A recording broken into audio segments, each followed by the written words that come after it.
Բարի օր, բարի առավոտ, իմ շատ սիրելի հեռուստադիտողներ, Կոտայք TV-ի եթերում բարի լույս ծրագիրն է։ Հիմա առաջարկում եմ պատրաստեք մեկ բաժակ սուրճ, հարմար տեղավորվեք եւ միանաք մեր ամենապոզիտիվ եւ ամենաինֆորմացիոն հաղորդմանը։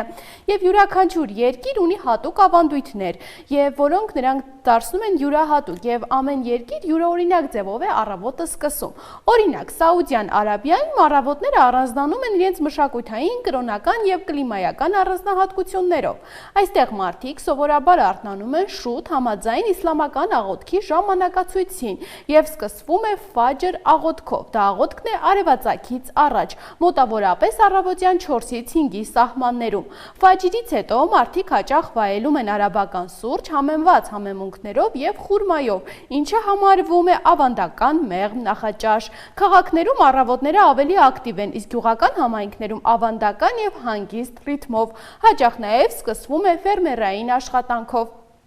Իսկ ես սիրելի հեռուստադիտողներ առաջարկում եմ, որ մենք մեր օրը եւ հաղորդումը սկսենք հաճելի երաժշտություն լսելով։ Հիմա առաջարկում եմ դիտենք տեսահոլովակ, վերադառնանք եւ ես արդեն կներկայացնեմ մեր այսօրվա հյուրերին։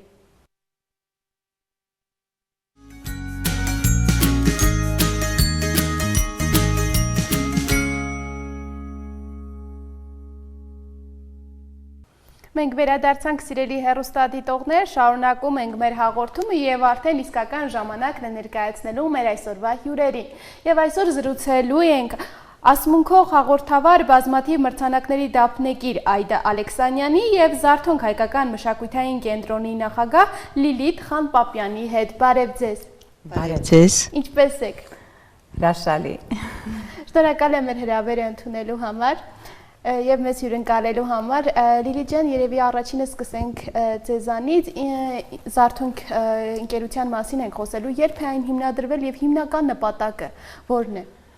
Զարթոնք մշակույթի կենտրոնը հիմնադրվել է 3 տարի առաջ,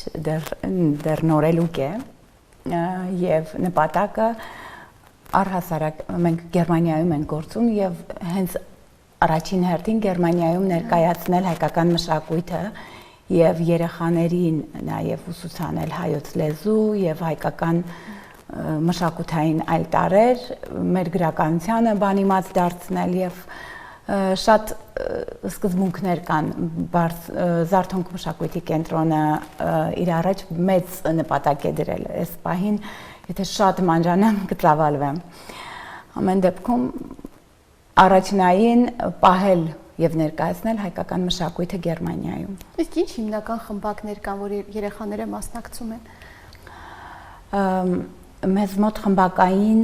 չի, մեզ մոտ դպրոցի է նման, Կիրակնորիա դպրոց է, որտեղ երեխաները սովորում են հայոց լեզու, գրականություն, հայոց պատմություն, մշակույթ նաեւ հայկական, կերպարվեստ ունենք նաեւ երգեցողություն, կոմիտաս են սովորում երեխաները եւ առհասարակ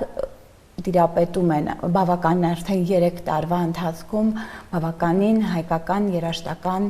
կարևորագույն ստեղծագործությունների ինչ ենք անում բավականին միջոցառումներ են կազմակերպել երեխաների հետ բայց որ երևի թե այսքանը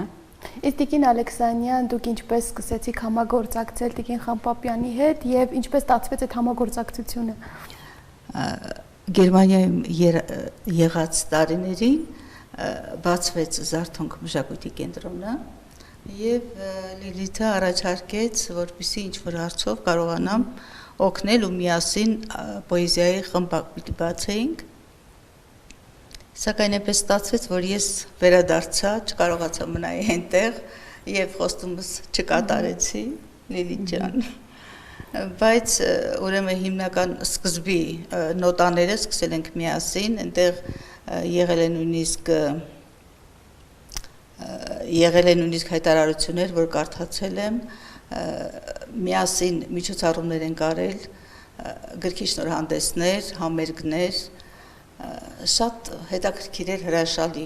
Լիլիթը շատ աշխատասեր աղջիկ է։ Գիտեք, իր աշխատասիրությամբ ինքը հասավ ամեն ինչի։ Կարող եմ ասել, որ իր գերագույն նպատակը դպրոց ստեղծելն էր, եւ ստեղծեց դպրոցը, սակայն ճիշտ է իր կողքը կային հայուհիներ, ինչպես ասում են, մի ձեռքով ծափ չեն տալիս, կային հայուհիներ, որոնք օգնում էին, բայց մեծամասամբ աշխատանքը Լիլիթի վրա էր։ Եվ ես հիմա շատ եմ ուրախանում, որ Լիլիթը հասել է այդպիսի հաջողությունների, մի խոսքով աշխատասիրությունը հասցնում է մարդուն բարձունքների։ Ես չեմ ասի, որ միայն ինքը, ասենք, ստեղծել է այդ կենտրոնը, կարող եմ ասել, որ շատ տաղանդավոր աղջիկ է Լիլիթը, հայրենասեր, տաղանդավոր, ասում է մարդը ինչու է, հայրենասիրությունը որտեղից է երևում, նրա իմացությունից, եթե մարդը չկարդա, չիմանա Կոմիտաս, չիմանա Նարեկացի, Թումանյան, Սևակ, հայրենասիրությունը որտեղից կգա, պիտի մարդը կարդա, որ հայրենասեր լինի։ Այստեղ ես առնչվել եմ շատ մարդկանց հետ, որոնք ասում են, Սփյուռքում ապրողները հայրենասեր չեն, եթե հայրենասեր են, թողան ապրեն իրենց երկրում։ Բայց կարող եմ ասել սիրելիներս, այստեղի ապրողներից էլ կան, որ հայրենասիրություն չկա նրանց մեջ, բայց Սփյուռքից ավելի հայրենասեր են, քան այստեղի ապրողները։ Եվ շատ ենք նկատում, որ նաև երբ որ հյուրընկալում ենք արվեստագետների, երգիչների կամ այլ դերասանների, մտածում են, որ եւ որ նրանք այլ երկրում են ելույթ ունենում, այնտեղի հայերը ավելի շատ են, այսպես ասած, կարոտած լինում հայկական մշակույթին, քան տեղում հայերը։ Ինչու է այդպես էլ կարծում։ Որովհետեւ կարոտը գիտեք ինչ բան։ Ես կարող եմ ասել մեկից երկրորդը այնտեղ բանաստեղծներ են, բանաստեղծություններ են գրում։ Կարոտն է դա։ Ես որ ապրում էի ուրեմն Գերմանիայի Դաշնությունում, վերջում որ ասում են մի գնա, ինչու ես գնում, հետո կփոշմանես, ասում էի, իմ երկնքի կապույտը, իմ երկրի կարոտը ինձ կամացուկ կանչեց դեպի Հայաստան։ Մենք սիրում ենք մեր Հայաստանը, մեր հայրենիքը, ճիշտ է, Լիլիթն էլ, ասենք, ապրում է այնտեղ տարին, դե այնպես է ստացվել, ամուսնացել է, ապրում է այնտեղ, ընտանիքը այնտեղ է, բայց նա իր սերը իր բանաստեղծությունների մեջ է արտահայտում։ Տաղանդավոր աղջիկ ասացի, դա չի նշանակում, որ ասենք ինքը նաև բանաստեղծություններ է գրում հրաշալի։ Ես կարդացել եմ նրա գործերը, տեսահոլովակներ ենք պատրաստել։ Ընթացքում, եթե թույլ տաք, ես կկարդամ նրա փոքրիկ ստեղծագործություններից։ Հեռուստադիտողներ նույնպես ծանոթանան։ Այո, մեկը։ Սա իհարկե հայրենիքի մասին է, դրա համար ուզում եմ, որ անպայման կարդալ։ Տես, շուրջդ նայիր։ Ես եկել եմ, որ գրկեմ քեզ ու խոստովանեմ։ Խոստովանեմ, որ երջանիկ եմ, որ ունեմ քեզ իմ մեջ, իմ գեղեցկուհի, իմ չքնաղ իմ աննման։ Եկել եմ, որ պարծենամ քեզնով ու քո էությամբ։ Դու այնքան չքնաղ ես ու այնքան անուշիկ։ Երբ նայում եմ նկարիդ, հպարտություն և երջանկություն եմ զգում։ Մտածում եմ, թե Տերը որքան շռայլ է քո հանդեպ, որ այսքան խտացրել է քո մեջ լավագույնը, և իմ հանդեպ, որ ունեմ քեզ։ Քեզ հետ արև ավելի կարմիր է, ու թռչունների երգը այլ, հողն էլ ավելի ամուր է, ջուրը մաքուր ու անաղարտ, քեզ հետ գեղեցիկ է յուրովի, անգամ հոգսերով լի, քո բնավորությունը հյուրընկալ ու ուրախ, ջերմ ու հոգատար, մագնիսի պես ձգող ու անվերջ սեր տվող, չսիրել չեմ կարող քեզ անգինս, չփարվել չեմ կարող քեզ անգինս, իսկ եթե հեռու եմ քեզնից, հոգիս է փոթորկում ու լալիս, ահ, որքան կուզեի ինձ զմայլվել քեզնով, զգալ քեզ ոչ միայն իմ մեջ, այլ կողքիս։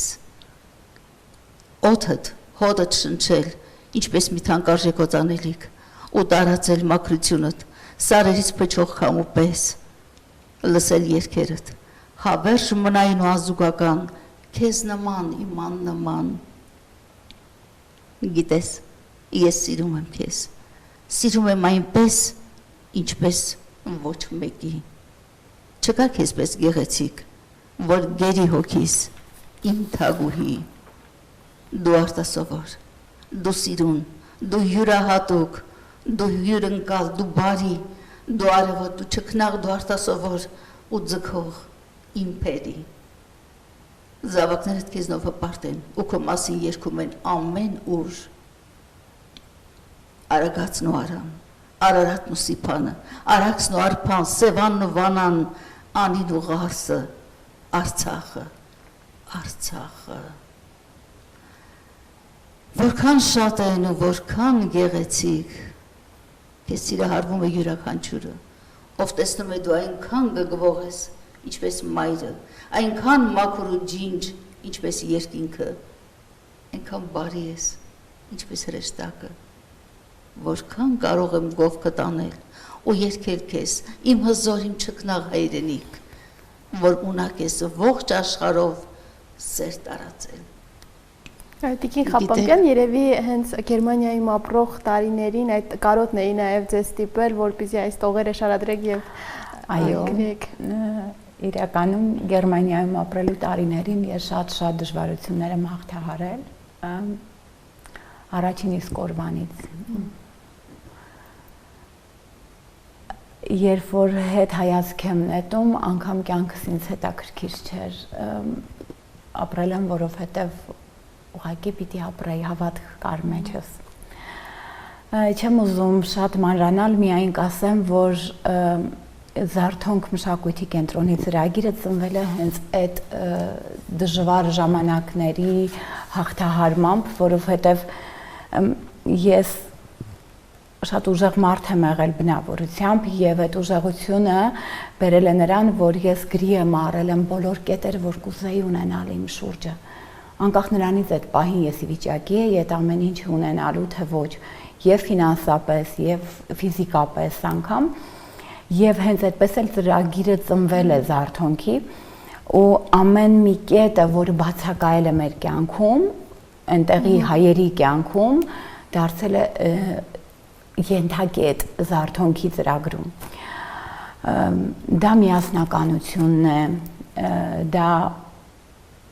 մեր երեխաներն են, որոնք օրինակ ես եղել եմ հյուր ընտանիքներում, որտեղ հայերեն խոսող երեխաները քիչ են։ Ծնողներին չէին կարողանում բացատրել իրենց ցանկությունները, խոսում էին գերմաներեն, իսկ ծնողները այդքան վարժ չէին տիրապետում գերմաներենին, այսինքն պատկերացրեք անգամ ընտանիքի ներսում կոմունիկացիա բառը երևի թե այստեղ ավելի համապատասխանում է, ծնող եւ երեխա այդ փոխհարաբերությունների մեջ չկար հասկացողությունը այն աստիճանի, որ երեխան կարողանա իր զգացողությունը բացատրել ծնողին այնպես, ինչպես որ զգում է։ Այսինքն ցավալի էր դա եւ եղան դեպքեր, որ հենց մեր դպրոցում է եղել, երբ ազգությունից ենք խոսում, երեխա եղավ, որ ասեց ես գերմանացի եմ։ Հետաքրքրեց ինձ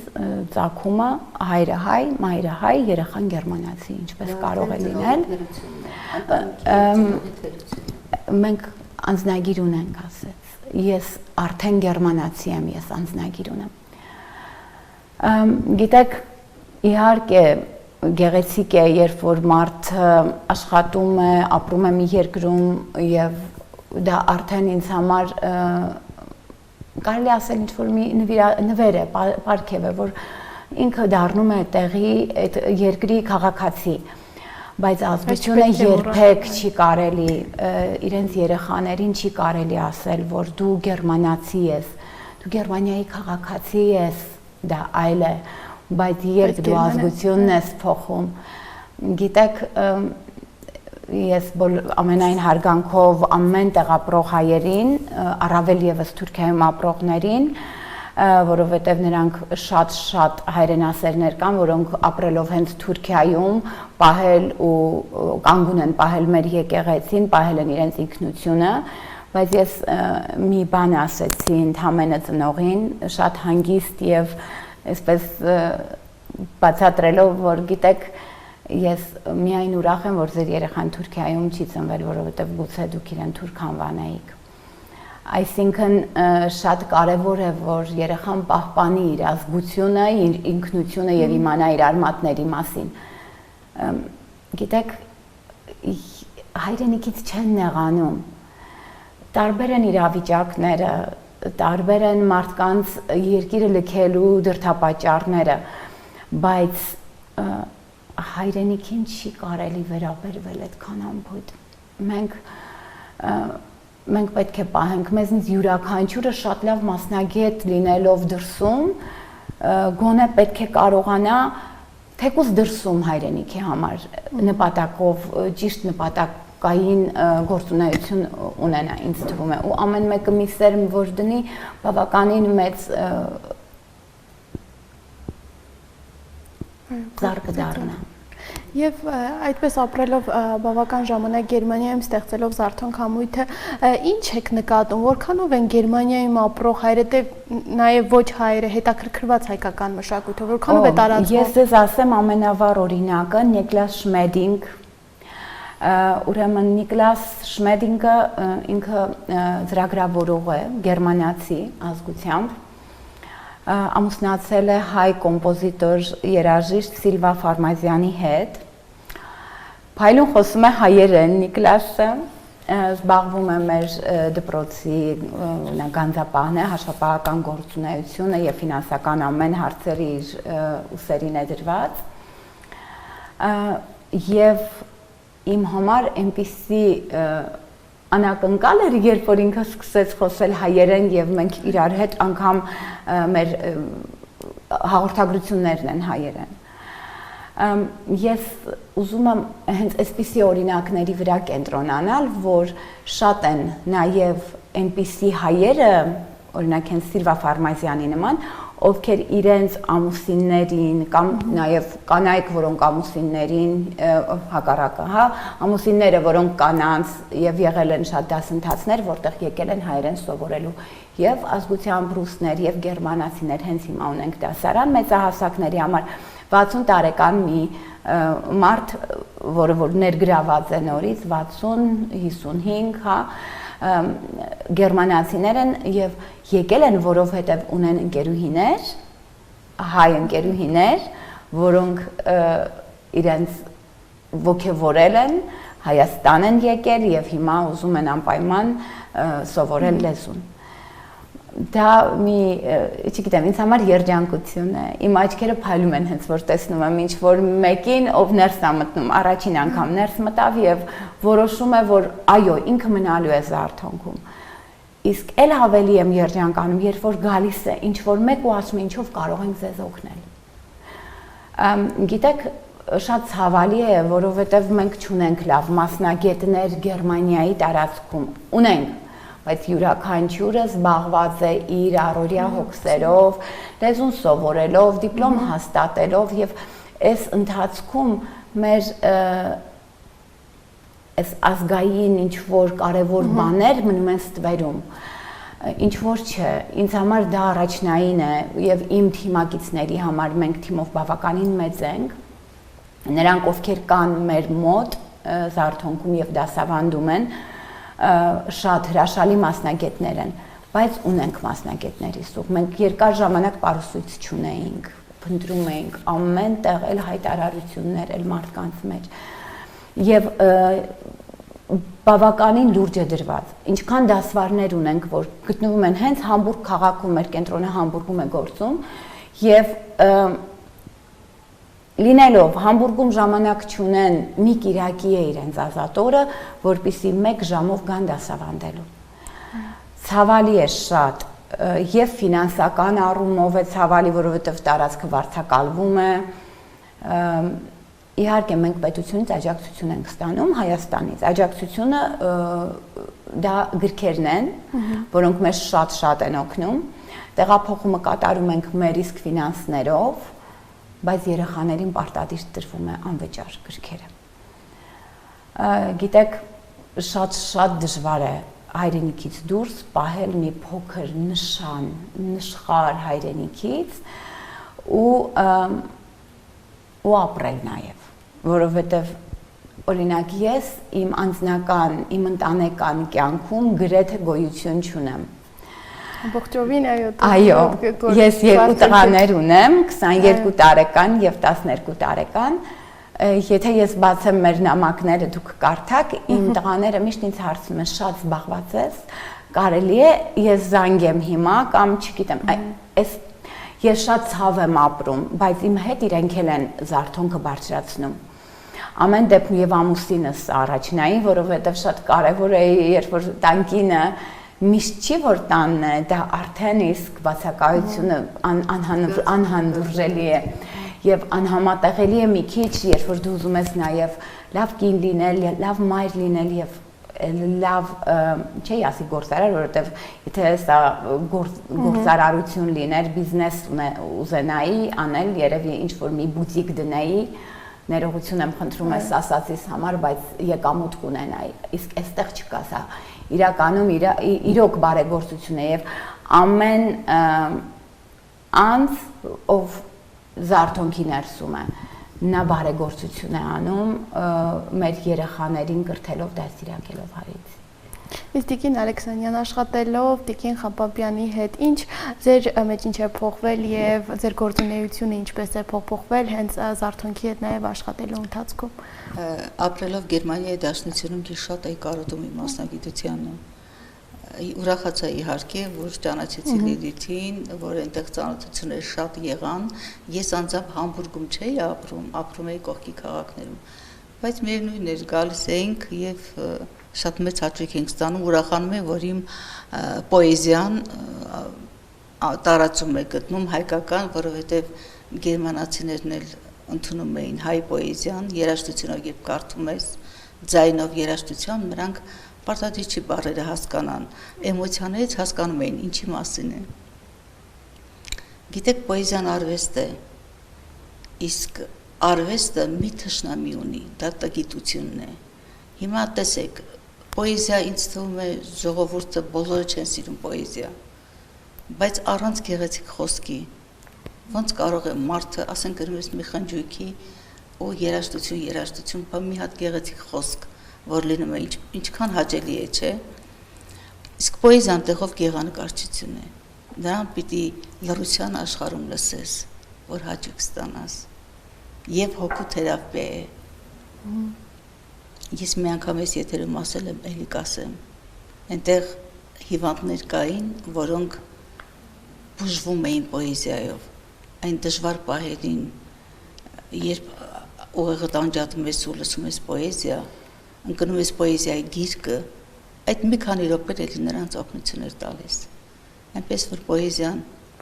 սիրելիներս, սիրեք պոեզիա։ Պոեզիան բուժիչ հատկություն ունի, իրոք ունի բուժիչ հատկություն։ Դա փորձված իրականություն է։ Նաև դուք եւ աշխատելով Տիկին աշխատել եք եւ Գերմանիայում եւ Հայաստանում նույնպես ինչ եք նկատում ասում եմ որ նաև հայ երիտասարդները հիմա գալիս են եւ ցանկանում են ինչ որ բան փոխել եւ հայկական մշակույթը ել ավելի տարածեն եւ այլ երկրներում եւ նաև հենց Հայաստանում ինչ եք նկատում արդյոք երիտասարդները կարող են ինչ որ բան փոխել եւ փոխում են Հիմա ձեզ ասեմ ազգի դեմքը մշակույթն է իսկ մեր մշակույթը հիմա մի քիչ Ետ է գնացել, են չի ուզենա այդպես ցավ ենք ապրում, ինչի անընդհատ հեռուստացույցով թեկուզ 15 րոպե, հա, շատ չեմ ասում պոեզիա հնչեր, ինչու ասենք դահլիճներում շատ պոեզիաներ ասենք չի հնչում, որովհետև պիտի յուրաքանչյուրը ունենա իր լումանը ներդնում, մեկը ունի, մեկը չունի, ասենք չի կարող ուզում ես ելույթ ունենալ, բայց հնարավորություն չկա այդ դահլիճների գները տեսել եք ինչեր են դարձել դրա համար երիտասարդները ես նկատում եմ որ քիչ-քիչ սկսել են սիրել պոեզիայել, երաժշտությունել այն մի ժամանակ ժողովրդական որ երիտասարդներ լսում բայց հիմա ժողովրդական երգերը կարծես տարածում ունեն, չէ? Ես նկատել եմ փոքր փոփոխված թեկուզ տարբերակներով պոեզիան էլ մի անգամ մի զավեշտալի փոքրիկ դեպք ասեմ, մի անգամ տաքսիով գալիս էի հանկարծ վարորդը միացրեց պոեզիա, որտեղ ես էի կարդում, իմ պոեզիան, ու ես ճիշտ ասած մտքումս հոգումս շատ ուրախացա, բայց հարցրեցի, ասի դուք ճանաչում եք, ասում քողին, ասեց ոչ, բայց որ շուր եկավ մի անգամ տեսավ, ասեց դուք հաստատ դուք եք, չէ, ասի ես եմ։ Իրոք այդպիսի բաներ են լինում, այնպես որ թող երիտասարդներն էլ պոեզիան ես շատ երիտասարդ բանաստեղծներ գիտեմ, որոնք հրաշալի գրում են։ Մի ժամանակ կարդում եմ միայն դասական հեղինակների ստեղծագործություններ, բայց հիմա տեսնում եմ, որ մեր երիտասարդները, մեր արդի սերունդը, միայն երիտասարդները չէ, մեծերն էլ հրաշալի գրում են։ Հրաշալի մեկ գրողներ ունենք։ Ես կարող եմ մի քանիսի անունը տալ, Զուխրա Երվանդյան հրաշալի գրում է, Գոհար Ասելեսյան, Վարուժե, Այդարիտա ապրում է ուրեմն Համբուրգում, հրաշալի գրում են ստեղծագործություններ, որ չկարդալ անհնար է։ Ես մեծ հաճույք եմ ստանում դրանց գործերը կարդալով։ Տիկին Խանպապյան, մենք օրինակ դպրոցներում անցնում ենք այլ լեզուներ, օրինակ ռուսերեն, անգլերեն, նաև ֆրանսերեն, իսկ կա ծրագիր օրինակ, որ Գերմանիայում երեխաները ոչ միայն զարթոնքի շնորհիվ, այլև անցնեն հայերեն լեզու։ Ցավոք ոչ մի դպրոցում չկա նման ծրագիր, ասեմ, որ Գերմանիայում դպրոցներում օրենք կա, որ երեխան կարող է ընտրել որևէ մի այլ երրորդ, չորրորդ օտար լեզու քննություն տալու համար, նայած որ դպրոցում ինչպես է, եւ ցավոք հայերենով քննություն, օրինակ այն ժամանակ, երբ որ իմ որդին էր տալիս, չկար, ինքը ռուսերեն տվեց իր երրորդ լեզուն, ռուսերեն ընտրեց, եւ ինչն է ցավալին, գիտեք, մենք բավականին լավ հայերենի մասնագետներ ունենք եւ համալսարանում նաեւ արևմտահայերենով դասավանդվում է հայերենը, բայց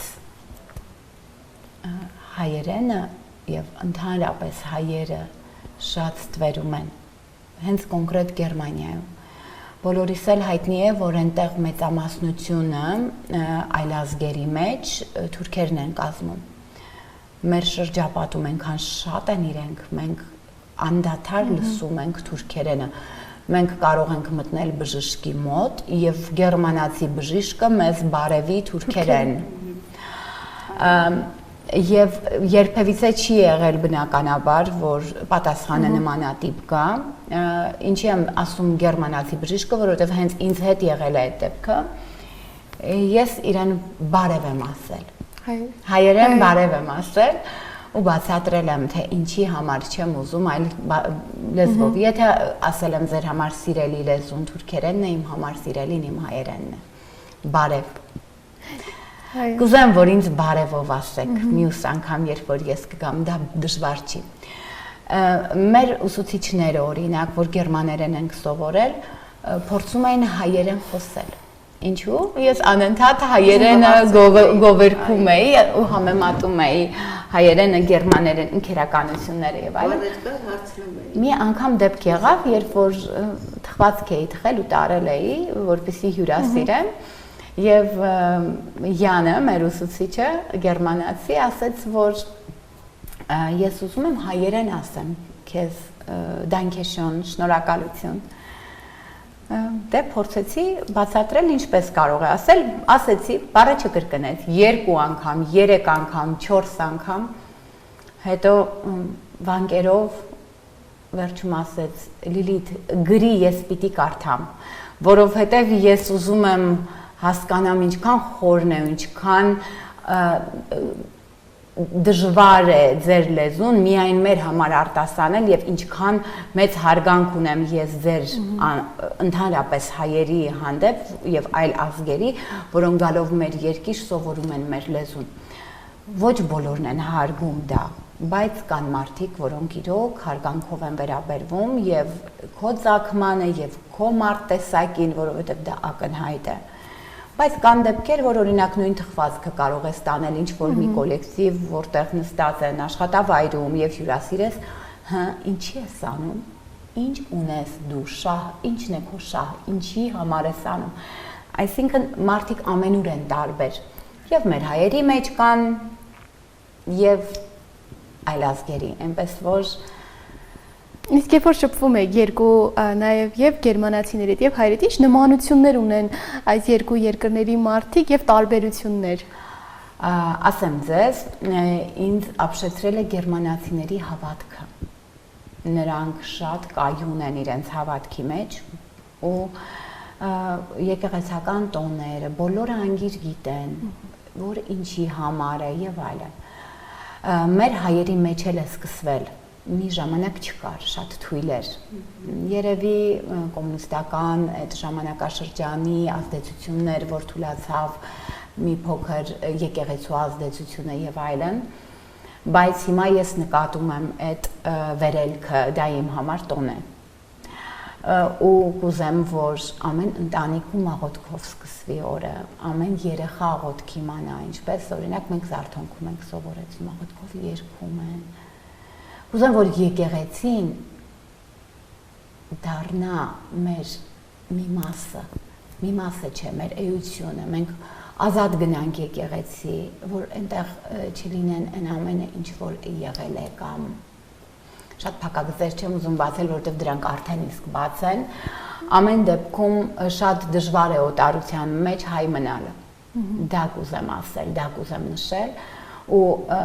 ինչպես երկիրն է շատ կարևոր պահել ու հիմքը դնել հենց ընտանիքում, այնպես էլ օտարության մեջ է կարևոր ընտանիքի ազդեցությունը, շատ ժամանակ ընկնելով մանրուքների հետևից, մենք մոռանում ենք ամենակարևորը, բայց ես գիտեմ, որ մանրուքներ չեն լինում կյանքում, դրանք միշտ ինչ-որ միտեղ հավաքվում են և երբ շատանում են, դառնում է կամ վնաս, կամ օգուտ։ Իսկ զարթոնք ընկերություն լինում են, որ այցելեք օրինակ դպրոցներ եւ որպեսզի երեխաները, ովքեր որ ցանկանում են, կարողան իմանան զարթոնքի մասին, ընդգրկվեն եւ գան եւ սովորեն հայերեն։ Գերմանական դպրոցների նկատի ունեք, որտեղ որ սովորեն երեխաները, չի եղել, որ այցելենք, բայց հիմա ունենք մոտակա ծրագիր Գերմանիայում հայերեն ուսուցանելու համար կոնկրետ դպրոցներում, բայց ունենք պակաս մասնագետների։ Ծրագիրը մշակման մեջ է, որպեսզի ներկայացվի Շուլբեհորդը, որը կոչվում է դպրոցների նախարարություն։ Ծրագիրը այո գլուխ է բերելու մեր Նիկլաս Շմեդին, գերմանացի, մենք իր հետ ենք քննարկել ամեն կետերը։ Եվ ցանկալի է, որ արդեն որպես այլ լեզու ընտրության հնարավորություն ունենա նաև հայերենը, ես լսել եմ, որ եղել են երեխաներ, որոնք տվել են հայերեն քննություն, բայց ինչպես ես չեմ իմանում, որովհետև օրինական դաշտում, ինչքան որ ես գիտեմ, չկա վերջին հարցումը մեզ եկել է, որ չենք կարող, բայց իմացել եմ, որ երեխաներ են եղել, ծնողներից են ասել, այսինքն այդքան էլ հավաստի չի, դրա համար ես չէի ուզենա կոնկրետ ասել, որ կա կամ չկա, որտեղ երբ որ խոսում են մարդիկ, մտածում ես, որ իրականություն կա, բայց հարցումը եկել էր, որ չկա հնարավորություն Գերմանիայում հայերեն քննությունը որպես երրորդ կամ չորրորդ լեզու քննություն տալու համար։ Այսինքն մենք ուզում ենք աշխատել այդ ուղղությամբ եւ ստեղծել նաեւ գերմանական միջավայրում հայերենի մի մասնիկ։ Իսկ այսքան տարի, 3 տարուց ավել, որ կա զարթոնք, ինչ ազդեցություն եք նկատում, արդյոք փոփոխություն նկատում եք, երեխաները հետաքրքրվում են, գալիս են, սովորում են։ Ես ասեմ, մինչև Գերմանիայի զարթոնքը հիմնադրելը, ես աշխատել եմ հայկական համայնքի դպրոցում,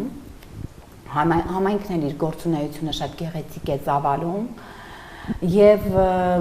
այնտեղ նույնպես գալիս էին երեխաներ եւ հիմա էլ կա գործում է դպրոցը ես միայն կասեմ որ փոփոխությունը գուցե մի քիչ գեղեցիկ չհնչի բայց մոդայի մեջ է դարձել երբ որ մեկի երեխային տանում են մյուսը ասում է սրա երեխային տանում ասում ենք եք տանենք հետը չմնա բայց կան նաեւ այնպիսիները որոնք կոնկրետ նպատակով անգամ երեխային Գերմանիայից բերում են, որպեսզի Հայաստանում առաջին դասարանը անցնի, նոր բերում են, այ հենց հիմա մեր դպրոցում կան այդպիսի երեխաներ։ Այսինքն տարբեր են, որտեղից վերցնեն ազդեցությունը, ես չեմ կարող ասել, որ զարթոնքը ազդել է ինչ-որ մեկի կամ, բայց զարթոնքը տվել է շատերին որոշ բաներ։ Այսինքն զարգացում, հայեցի կրթություն, միջավայր, ես ասեմ, որ զարթոնքում միայն չեն գալիս սովորելու երեխաները։ Ուրեմն ընդմիջում ունենք, որի ընթացքում ներողություն, որի ընթացքում երեխաները ճաշում են։ Սկզբում ճաշելու համար հատկացրել ենք 15-ից 20 րոպե։ Հետո տեսանք, որ այնքան գեղեցիկ են շփվում իրենք, դարձրինք կես ժամ։ Հիմա դարձել է 45 րոպե, այսինքն 1 դասաժամ իրենց մոտ ազատ շփման եւ սնվելու ժամ է։ Այսինքն ուտելու ժամանակ երեխաները իրար հետ սկսում են խոսել, բայց օրենք ունենք, որ միայն հայերեն խոսեն։ Ունենք նաեւ աշակերտներ, որոնք ընդհանրապես հայերեն ոչ մի բառ չեն իմացել։ Օրինակ հայրը կամ մայրը եղել են գերմանացի եւ գերմաներենով են խոսել կամ Ռուսաստանից են եկել, ավելի շատ Ուկրաինայից, Ռուսաստանից եկած հայերի մեջ են ավելի քիչ հայերենը, բայց կան նաեւ ընտանիքներ, որ շատ հստակ հայերեն խոսում են եւ շատ գեղեցիկ հայերենով են խոսում։ Ամեն դեպքում եւ նա եմ ասում եւ նա բոլորիս էլ դա բոլորիս համար էլ գաղտնիք չէ։ Բայց ազդեցությունը երևի թե նրանում է, որ պետք է զարթոնք օրինակ եթե եկել են, իրենց զգացել են իրենց տանը։ Մեր մայրիկները, որ գալիս են, ինչ-որ սուրճ են խմում, այնտեղ հյուրասիրում ենք, չենք վաճառում, ինչ-որ բաներ, շատ ամեն մեկը մի բան կարող է թխի բերի, մինչև երեխաները դաս են անում 6 ժամից ավել երեխաները մնում են դպրոցում։ Ընտանեկան միջավայր։ Իրար հետ, իրար օգնում են եւ առաջին իսկ ծրագրի կետերից եղել է հենց այդ միասնությունը, իրար օգնելու հնարավորությունը։ Շատերը կան ասում են հերանց տուն ենք եկել։ Իրոք ես չեմ ուզում շատ գովեմ, բայց փաստերը դրանում են խոսում, որ անգամ նրանք, ովքեր հնարավորությունը չի հերիքում ոչ թե ֆինանսական, այլ ժամանակային ամեն կիրակի երեխաներին բերեն, լինում է ամիսը 1 են գալիս, բայց մնալով կոլեկտիվի մեջ նաև շարունակում են դրսում շփվել, ծանոթանում են։ Ասեմ, որ այնքան ուրախանում եմ առողջ կորիզը հավաքվել շատ զարթոնքում, որ մեկը մեկի ձեռք բռնի, օգնի, մեկը հիվանդ է, վայ վազենք, հասնենք, մեկը թարգմանության կարիք ունի, ոչ մի խնդիր, մեկը մեքենայով չի այսօր, վայ որտեղ ես, ես քեզ կվերցնեմ։ Այդ բարի դրացիական հարաբերություններն էլ հենց ապրեցնում է դրսում։ Իսկ ինչպես սովորական դպրոցներում, այնպես զարթոնքում է ունեք, որքան է տևում կրթությունը այնտեղ երեխաներին, ինչքան ժամանակ են սովորում։ Դե Կիրակնորիա է դպրոցը, հնարավորինս խտացրած ծրագրով ենք աշխատում։ Օրինակ, ինչպես գիտեք, այստեղ առաջին դասարանում ծրագիր ընթանում է եւ արդեն տարվա կարծեմ ապրիլ ամսին վերջացնում են Այբենարանը, եթե չեմ սխալվում, սեպտեմբերից ապրիլ, մայիսին արդեն Այբենարանի հանդեսն է լինում եւ զարթոնքում մենք աշխատելով սեպտեմբերից մինչև հուլիսի կեսը աշխատում ենք գերմանական դպրոցին համարժեք այդ ժամանակահատվածում եւ այդ ընթացքում մենք 2 տարով ենք անցնում, որպեսզի ծրագիրը տարվա մեջ կարողանանք ավարտել եւ հաջորդ տարին ամբողջական տալիս ենք լուրջ ամրապնդմանը, ուղղագրությանը, քերականությանը եւ այլն։ Այսինքն ծրագիրը կոնկրետ մշակվում է, ծրագիրը մշակված է եւ արդեն դասավանդման փորձ ունենք։ Ունենք նաեւ մեր մոտ երիտասարդներ են գալիս, Կիլիկիա երիտասարդական միությունը, որը նորից Համբուրգում է գործում, մենք համագործակցում ենք միասին եւ անցյալ տարի ունեցել ենք շրջանավարտներ 12 երիտասարդներ, դա թվով շատ քիչ է, բայց նաեւ շատ է, եթե չլիներ։ Ամեն դեպքում երջանկությունը, երբ որ տեսնում ես արդեն ձևավորված մարդը, ով ապրել է երկրից դուրս, ծնվել է երկրից դուրս, պահել է իր լեզուն ինչ որտեղ եւ հիմա էլ ուզում է կարդալ ու գրել սովորել։ Ու այդպես այդ արագացրած ծրագրով սովորեցինք մենք 3.5 ամիս տևողությամբ սովորեցինք հայերենի այբուբենը, այսինքն նայած թե տևողության մասին եղավ հարցը, նայած թե որ ծրագրի մասին է խոսքը։ Դասացուցակային ենք աշխատում, երեխան մի դասից դուրս է գալիս 5 րոպե ընդմիջում ու անցնում հաջորդ դասին։ Ես երբ որ թվարկում էի սկզբում թե ինչ ենք անում, ես պարը չասեցի։ Նաև ունենք ազգային ազգագրական մեր հայկական պարը, Աբրահամ Աբրահամյանն է, ինքը շեֆ խոհարար է մասնագիտությամբ, բայց նաև պարուսույց ու շատ երջանիկ եմ, որ նաև երիտասարդներ են աշխատում մեզ մոտ։ Ունենք 25 տարեկան արդեն Աշոտ Մարտիրոսյան, ով Գերմանիայում քանդակագործ է եւ արդեն ունի մաստեր կլաս կոչումը։ Եվ նա դասավանդում է հիմա մեզ մոտ Համբուրգում, կերպարվեստ նաև մեծերին է, խմբակ ունենք կերպարվեստի, ամեն 5 շաբթի լինում է հենց այսօր լինելու է խմբակը։ Եվ գիտեք, մեզ համար ամեն աշակերտի գալը ոչ միայն ուրախալի փաստ է, այլ ներդրում է ազգայինը պահելու համար, որովհետև նրանք օգնում են մեզ պահել այն ինչ հիմնել ենք եւ էլ ավել զարգացնել, որովհետև միայն տարածքի վարձակալությունը արդեն ահռելի գումար է։ Իսկ Տիկին Ալեքսանյան, նաև ձեր կարծիքով զարթոնքը որքանով է նպաստել կամ նպաստելու հայ գրականության եւ արվեստի զարգացմանը։ Իհարկե նպաստել է եւ կնպաստի, որովհետեւ օտարի հողում շատ դժվար է լեզու պահելը, շատ դժվար է։ Որոշ մարդիկ կան, որ ասում են, ինչ են անում հայոց լեզուն, եթե այստեղ հազիվ կարողանանք սովորել գերմաներեն եւ կարողանանք մեր հարցերը, գործերը գերմաներենով առաջ տանել, բայց թող հիշեն մեր մեծերը, մեր նախնիները օտարի հողում ապրելով ինչպես էին իրենց երկիրը պահում, այդպես չէ։ Լեզուն, մի լեզու էլ ավել թող իմանան ինչ վատ է, այն էլ մեր հայոց լեզուն, որ այդքան բարդ ու գեղեցիկ է։ Ինձ թվում է, որ դրական առաջխաղացում իհարկե անպայման։ Մշակույթն էլ առաջ կգնա այնտեղ, քանի որ բարի խմբակ կա, երգ կա, որ մեր վաստակավոր արտիստուհի Արուս Գուլանյանը հիմա գտնվում է այնտեղ, ինքն էլ սկզբից դասավանդել է երգ, բայց հիմա ինչ-ինչ պատճառներով, հիվանդության պատճառներով դադարել է, բայց ուզում եմ ասել, որ նա էլ լուման է ներդրել, այնպես որ ապրեն, իրոք ապրեն, շատ մեծ գործ է, Լիլիթ ջան, շատ մեծ գործ է սա,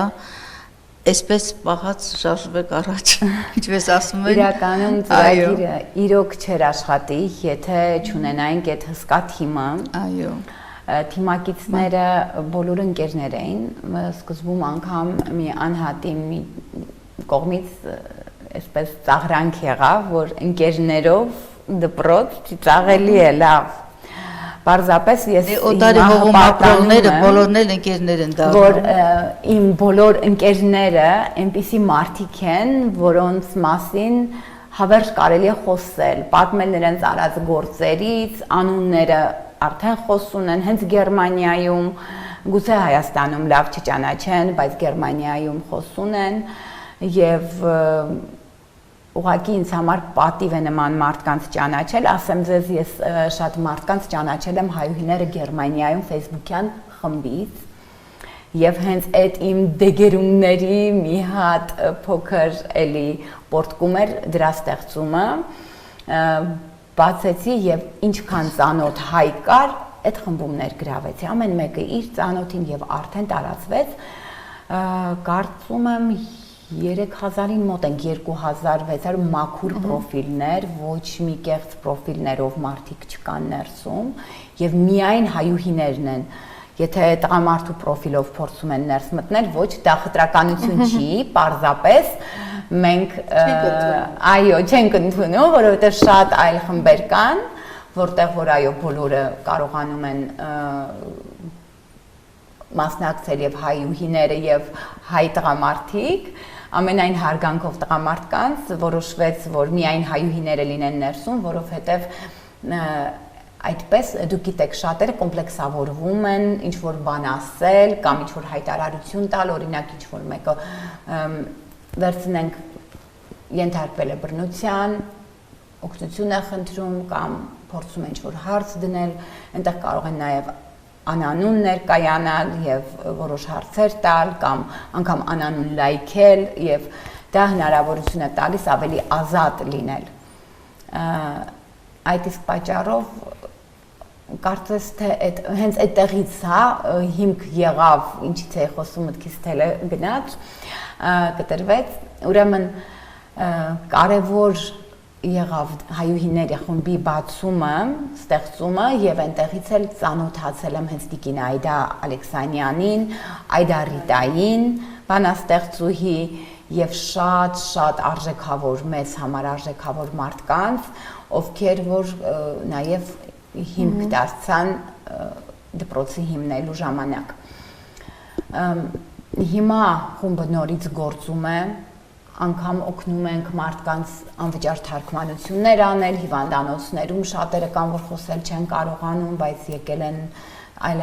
ինչ որ պատճառներով առողջական եւ նաեւ ոչ առողջական։ Մի խոսքով հնարավորինս փորձում ենք օգտակար լինել մեր հայերին, որովհետեւ այդ բացերը, որոնք որ ունենք տարածքում, այսինքն որտեղ որ ապրում ենք, այս պահին մեզ համար Համբուրգն է, փորձում ենք հնարավորինս ավելի մատչելի ձևով կարողանանք կատարել, լրացնել բացերը։ Իսկ Տիկին Խանպապյան, ինչպես եք պատկերացնում զարթոնքի ապագան հետագայում եւ հնարավոր է որ ոչ միայն Գերմանիայում, այլ նաեւ այլ երկրներում նույնպես գործունեություն ծավալեք եւ այնտեղի հայերը նույնպես կարողանան սովորել հայերեն։ Ես եթե անկեղծ լինեմ, առաջարկ եմ ստացել Ամերիկայի Միացյալ Նահանգներում հիմնել զարթոնք, ծրագիրը բավական հետաքրքիր էր, կուրսեցիներ ունեմ, որոնք միասին սովորել ենք, ես մասնագիտությամբ մանկավարժ դասվար եմ, տարրական կրթության ֆակուլտետն եմ ավարտել մանկավարժականի, եւ իմ կուրսեցիներից մեկ առաջարկեց այնտեղ հիմնել, բացի նրանից էլի երկուսը, որոնք բավականին մեծ գործունեություն ունեն Ամերիկայի Միացյալ Նահանգներում, հենց Լոս Անջելեսում, հոկտեմբեր ամսին է այնտեղ հյուր, բավականին տպավորված հետ եմ եկել, հենց սկզբից ուզում էի հիմնադրել, ճիշտն ասած, բայց դա ցավոք մեծ ներուժ է նորից պահանջում ու եթե այստեղ եւ այնտեղ դժվար կլինի համատեղել ու ես գտնում եմ, որ զարթոնքի նման դպրոցներ Ամերիկայում կան եւ երեխաները այնտեղ սովորում են արդեն օրինակ, ու պարտադիր չի, որ Ամերիկայում եւս մեկ առաջ գա, բայց զարթոնքի բացակայությունը Համբուրգում ինձ համար ցավալի կլինի շատ եւ ոչ միայն ինձ համար։ Բնականաբար անգամ գիտեք, երբ որ որոնում են անում Google-ով, եղել է որ Հայաստանից են զանգահարել, WhatsApp-ին են գրել եւ հետաքրքրություններ ունեն մարդիկ ծրագիրը, որ տեսնում են Facebook-յան, Instagram-յան էջերում, ծրագրի հանդեպ հետաքրքրություն անգամ Հայաստանից կար։ Ես միայն ուրախանում եմ եւ ոգևորվում եմ նման դեպքերով, բայց միևնույնն է այսօր զարթոնքի առաջնային նպատակը հենց Համբուրգում գործելն է։ Համբուրգը ինքը բավականին մեծ քաղաք է, բազմաթիվ մեծ բնակչություն ունի, հայերով էլ բավականին շատ հայեր կան, կոնկրետ թիվ չասեմ, որովհետև կարող է եւ սխալ ասեմ, բայց Համբուրգում եղած հայերի խնդիրը ինչն է, ժամանակի սղությունը։ Մարդիկ աշխատում են առավոտից մինչև երեկո, մարդկա 5-ից աշխատում են մինչև երեկոյան 7-8 եւ այնտեղ այնպես չի, որ աշխատանքը ուղղակի հաճույք լինի կամ հաճույքի ժամ ունենաս, դու անդադար աշխատանքի մեջ ես եւ ավելի շատ ստրես է բերում, հոգնածություն, լարվածություն, գերմանական դիսցիպլինա, այդ կարգապահությունը շատ խիստ է դրված Գերմանիայում եւ դրանից բացի շաբաթն ու կիրակին մարդը եթե չունենա իր հանգիստը չի կարողանա ձգել։ Հենց այդպես ես աշխատում էի մանկապարտեզում առավոտվա 5-ից արթուն ոտքի վրա եւ լինում էր օր, որ ժամը 6-ին, 7-ին նոր ես տուն էի հասնում եւ արդեն զարթոնքներ դուրում էր։ Այս պատճառով դուրս եկա իմ հիմնական աշխատանքից, որը ինձ նաեւ գումար էր բերում ու հիմա ամբողջությամբ տրվել եմ զարթոնքին։ Հետագան ինչն է, ինչի եմ երկար ծավալվում, այսպիսի մարդկանց, ովքեր որ իրենց աշխատանքի պատճառով չեն կարողանում օրինակ 1 ժամ 40-50 րոպե քշել եւ հասնել զարթոնքին, ինչ որ շրջաններում դնել, հա, կոնկրետ որոշ մասերում դնել դպրոց, մասնաճյուղեր, որոնք որ կաշխատեն հենց կոնկրետ այդ տարածքի երեխաների համար։ Դա է նպատակային հիմա այս թարմ որպես ծրագիր, բայց ունենք մասնագետների պակաս։ Այ դա էլ մեզ թույլ չի տալիս ավել գնալու։ Եվ եղան այսպիսի մտքեր, որ եթե համայնքում կաք դպրոց, դուք ինչի համար եք ստեղծվել։ Ես կոնկրետ հիմա բոլոր այդ հարցերը տվողներին պատասխանում եմ, որ եթե մի երեխա էլ ավել հայերեն սովորի, մեկ ուրիշ տեղ էլ կարելի է դնել, եւ եթե դա համայնքը դնի, ես միայն կողջունեմ։ Եվ այդպես կտարածվի, իհարկե։ Ես միշտ պատրաստ եմ օգնելու, միշտ պատրաստ եմ փող շահավետ համագործակցության, բայց ոչ ուժերը վերցնեն եւ կան այդպիսիները, որ գալիս են հատուկ ուժեր վերցնելու, գովազդանելու, անունը օգտագործելու եւ հետո կներեք հետևում խոսելու։ Շատ են, դեպքեր շատ են արձանագրվել։ Դրա համար ուզում եմ միայն գործով ապացուցվի համագործակցությունը եւ միայն պատրաստ եմ դրան։ Եվ ոչ միայն ես, այլ ամբողջ մեր թիմը։ Մեր թիմում իրոք արժեքավորը մարդիկ են, բոլորը գրանցված եւ անդամները եւ ուսուցիչները, բոլորն էլ համակարծիք են ինձ։ Շնորհակալ եմ շատ եւ մեր զրույցը ամփոփելով Տիկին Ալեքսանյան ցանկանում եք եւ կխնդրեմ նաեւ մի փոքր կարճ բանաստեղծություն նույնպես մեր զրույցը գեղեցիկ փակում ունենալու համար ընթերցեք Տիկին Խապոպյանի Մինչ բանաստեղծություն կարդալը երկու բառ ասեմ, որ այսօրվա ներկան շնորհակալ ենք ձեզ հրավերքի համար, այսօրվա ներկան կդառնա հուշ հիշողություն եւ այն վայելքը, որ մենք վայելեցինք, թող դառնա մի շողացող մասունք։ Ես կկարդամ նորից Լիլիթ Խամբապյանի գործերից մեկը։ Կարոտել եմ քեզ։ Կարոտից ելած ափերը գետի ավերում են, տես, բողբոջ ու քարեր։ Իսկ ես լուր հանգիստ, հանդուրժող ու հեզ, հույս ունեմ կրկին փարվել քո սրտին ու անիանալ երազանքիս մեջ։ Շնորհակալ եմ շատ։ Շնորհակալ եմ հրավերը ընդունելու համար, ձեր գործերի նույնպես մաղթում եմ նորանոր հաջողություններ եւ հուսով եմ, որ զարթոնքը իրապես կզարգանա եւ էլ ավելի տարածում կգտնի։ Ես նույնպես շատ շնորհակալ եմ ձեզ այսպիսի հնարավորության համար եւ ուրախ եմ, որ կարողացա ինչ որ չափով նաեւ մեր Գերմանիայում գտնվող